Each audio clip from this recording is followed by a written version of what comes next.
Live here around the corner. David Helman, Fox Sports, was in Phoenix. Super Bowl 57, 38-35 Chiefs. David, incredible game. Kind of a pop of the balloon ending because of the holding call, which was a holding call, and Bradbury admitted it. But how flawless was Kansas City, Andy Reid, Patrick Mahomes in that offense in the second half? Yeah, absolutely flawless. I mean, we all watched it together. It was incredible. I mean, to be down by 10 points at halftime against the best roster in the league, a team that's designed to rush the quarterback. I mean, that's what the Eagles do. They get up by multiple possessions and they choke the life out of you in the second half with their pass rush and their running game. They could not touch Patrick Mahomes for a variety of reasons. And quietly, and obviously we talk about the winning quarterback, I get it, but quietly the Chiefs also shut down the Eagles running game. Like Jalen Hurts led the team in rushing. Their running backs averaged less than 3 yards per carry. They averaged less than 4 yards per carry as a team. I mean, this is one of the 5 most efficient rushing offenses of the last 20 years. And they looked lost against Kansas City's defense. So really a flawless second half altogether. I mean, what? The Eagles went into halftime with 24 points. They finished with 35. And the Chiefs scored on every possession. Every time they touched the ball in the second half, they got points. It was a flawless effort from everybody. And that's the cool thing is, like, it's easy to fixate on Mahomes because he's so good, but the Chiefs scheme was incredible. Juju Smith-Schuster and Kadarius Toney stepped up and really helped carry the passing game and the special teams. And the defense also did its part as well. So there was a narrative before that game that it was the mighty Eagles against Patrick Mahomes and a bunch of guys. And that's just not the case. I mean, yeah, I think the Eagles were the better overall roster. But that is clearly a very, very good Chiefs team. Worthy winners. Yeah, I wish the ending had been a little bit more dramatic, but absolutely no doubt that the Chiefs deserve to have the trophy. David, just even thinking about the AFC West and not the rest of the NFL and the AFC, but you think about the AFC West, this was a year where Kansas City was clearly in transition skill position-wise and, like, trying to find maybe, after you trade Tyreek Hill and, the only given is going to be Mahomes to Kelsey, the Chiefs won the Super Bowl. How does the rest of that division contend with this going on when all but one of them are considerably behind the 8 ball, and even the one that's not is still, a good step down from Kansas City? Give me a chance to pat myself on the back because despite all the doubt, I picked them to win the Super Bowl before the season. I mean, that's how highly I think of Pat and Andy Reid and again, some of the unsung guys. I mean, I think Chris Jones is on a very short list of best defenders in the NFL. I mean, they got some guys. But yeah, there's no doubt about it. This was probably the year to, like, catch the Chiefs because they were retooling a little bit, and now they're in a good situation with the cap. They got Patrick Mahomes. Their only really premier free agents are their offensive tackles, which I'm going to guess they'll figure out a way to do something about that. Yeah, I mean, if this team is capable of winning the Super Bowl, I actually wrote about this for Fox today. Like, if this team's capable of winning the Super Bowl, then you should just go ahead and assume the Chiefs are going to be one of the last teams standing next year. I mean, it would have to take some really catastrophic bad luck for that to not be true, in my opinion. As for the rest of the division, I mean, I think you see it, right? Like, the Russell Wilson experiment failed in year 1. And what do the Broncos do? Like, they immediately make heaven and earth move to make the biggest head coaching hire of the offseason. Like, they're not going to stand pat and be embarrassing while the Chiefs are doing that. And the Chargers, I mean, the Chargers did make the playoffs. It's not like they had a disappointing season, but obviously a very embarrassing loss. So what do? They go get arguably the best offensive coordinator on the market, other than maybe Eric Bieniemy, if he ever does leave Kansas City, in our guy, Kellen Moore. So I think you can see it by their actions.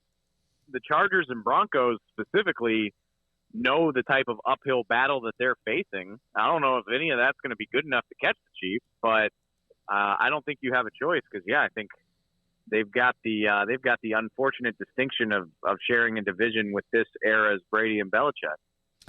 Yeah, speaking of that, David, I mean, just your thoughts, seeing Mahomes go win his second Super Bowl, third appearance, obviously. He's still super young, whole world ahead of him. We kind of talked about it last week of having to come up with new ways to talk about this guy, and it's still so early on. But, I mean, now a two-time Super Bowl champ and another MVP award. That's the funny thing is, like, we're always hesitant to say too much too soon. Like, we're like, well, it's early. I don't want to say anything. It's early. Patrick Mahomes is one of the 4 or 5 best quarterbacks that's ever played right now. He's 27. That's true. There's only 2, maybe 3 quarterbacks that have objectively accomplished more. I just talked about this on our show just now. Like, Tom Brady and Joe Montana are still the gold standard. He's got more work to do to get on that level, but he's got just as many championships as Peyton Manning. He's got more Super Bowl MVPs than Peyton Manning. He doesn't have as many championships as Terry Bradshaw, but he's got more MVPs. He's got more MVPs than John Elway. He's got just as many rings as John Elway. Like, you can't put a quarterback up against him other than Brady, Montana, and maybe Peyton. Everybody else, their resume is either comparable or it doesn't stack up.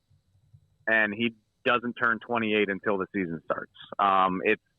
It's weird territory. It's weird to be talking about a guy that we know for a fact is a Hall of Famer, 5 years into his career. But it's just a testament. And now it's going to be really fun because now it's just, greatness has been achieved, and now it's just how great can you be? Like, it seems crazy to think that he could catch Brady, but he's got a long time to do it.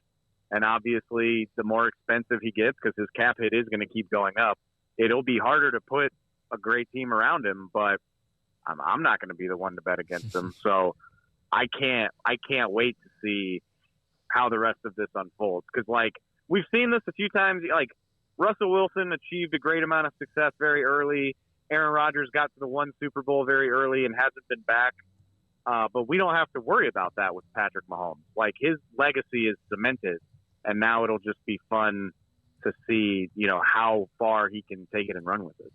All right, so Georgia, Kirby Smart convinced his team that no one believed in them. And then Travis Kelce after the game, I know he's talking about some of the predictions for the game itself, but he even said this after the Cincinnati game, that none of y'all believed in us. Is that the new thing now after the game, that some of the best teams still have a chip on their shoulder? They'll make things up? Oh, I wouldn't say it's new. I mean, the Patriots did it all the time. Like, when the Patriots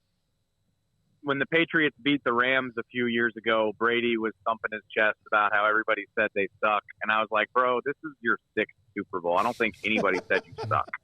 I don't think anybody ever said that. I mean, Michael Jordan is iconic for inventing reasons to be pissed off. It's what competitors do. It's very annoying because, again, I picked the Chiefs to win the Super Bowl in September, and I know a lot of people that did. Like, I'm not super smart for feeling that way. Ooh, I'm going to back the best quarterback in the world. Like, that's hardly a controversial opinion.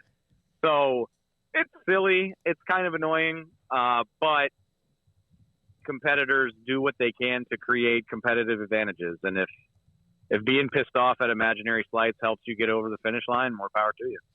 David, this was I saw you on Friday. Soki had already left, but I got to see you on Friday. This was your first Super Bowl experience? It was my first professional Super Bowl experience. I went down when Jerry got into the Hall of Fame. I went down there for a night, but I was barely there, so that didn't feel like it counts. And then obviously growing up in New Orleans, I was around the Super Bowl a few times as a fan. But yeah, this was my first time being there for most of the week, kind of being around Radio Row and going to some of the parties and stuff like that. What was it like? What's your assessment? It's incredibly surreal. Fortunately, this is going to sound like a humble brag, but fortunately, I worked for the Dallas Cowboys for a long time, so like I'm pretty used to being in surreal moments. When Jerry got inducted into the Hall of Fame, everybody that worked training camp, got invited to his party, to his induction party in Canton. And I think, I'm not exaggerating, I think like every living Hall of Famer with maybe 2 or 3 exceptions was in the building. Like it was one of the most insane things ever. And that's in addition to a whole bunch of like media people and celebrities. Like Justin Timberlake played the party. So like, you know, like I said, it sounds douchey, but I'm kind of used to that. But yeah, I mean, it's really surreal being in the Super Bowl city. And like all of a sudden you turn around from the bar and Roger Goodell's over there holding court with Shad Khan, or, you know, Kevin O'Connell, the Vikings head coach, showed up somewhere that I was. I ran into every media member that covers the league on a big level was there. And you wind up hobnobbing with some of them, and at the same time talking to former players. It's incredibly surreal. And I mean, like I said, I guess I'm kind of used to it, but I don't take it for granted. It's very fun to be in those types of environments where you just never know who you're going to wind up sharing a room with. Now, with that, I did just glance over and see a tweet from yours. So you left today. You went out this morning from the airport. How was that experience? Because as somebody who's been to a lot of Super Bowls, I know that can be pretty crazy, the airport travel day after the game. I got to give Sky Harbor Airport in Phoenix, they deserve a ton. I mean, give everybody a raise because, like, it was a clinic. Like, they were just hustling people through. They had 8 security lines open. They had 20 agents going. They had all the scanners up and running. Yeah, I mean, it was crazy, but, like, I don't think I waited in line for more than maybe 10 minutes. Nice. But, yeah, I mean, just in general, though, I got in bed at 1:30 after going through all the post game and hanging out, kind of taking in the scene. You know, we went out and took staff photos on the field after it was all over. So I think I got in bed at 1:30 a.m. and my alarm clock went off at about 4:15. Oh, yeah. So, yeah. Y'all know how it goes, Yeah. though. Yeah, the quick turnaround. One time when we were in Miami, we had a very early flight, and none of my staff, they wanted to go back to the hotel and sleep. But then again, it was just like, yeah, but what about the lines? What about the crowd? And we got maybe 3 hours of sleep, but I think we just went ahead and slept at the airport one morning. It was miserable. It takes about 2-3 days to get your legs back underneath of you. I'm glad you enjoyed it, David. Hell of a game. Great game. Football season never ends because the offseason in the NFL is crazy, but we will do this again. Thank you very much for your time. Yeah, appreciate it, guys. Thank you. Take care. That's David Helman, Fox Sports. Sounds like, and not any surprise